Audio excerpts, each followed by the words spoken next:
Meron pong isang halimbawa. Tingnan natin itong halimbawa natin na ito at mag-reflect po tayo dito.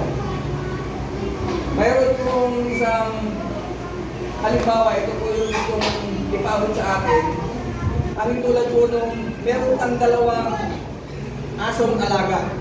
Sabi po dyan nakalagay dyan, dalawang ang asong alaga.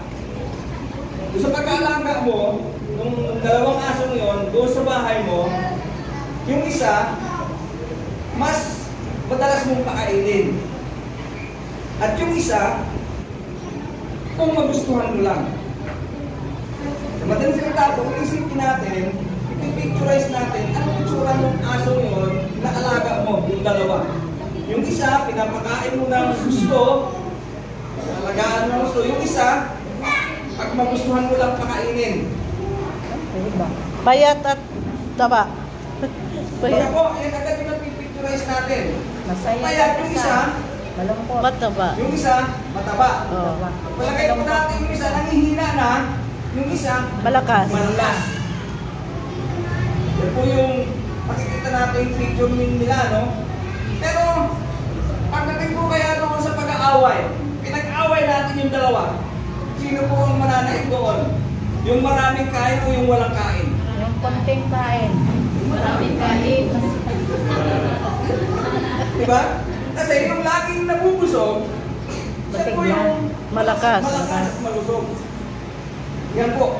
Dito po sa ating pag-aaralan ngayon, tayo bilang tao, bilang mananampalataya, may dalawang bahagi po ng pagkatao natin, ang buhay natin, na maaari po natin ihalin tulad doon sa ilustrasyon na sinabi ko po sa inyo.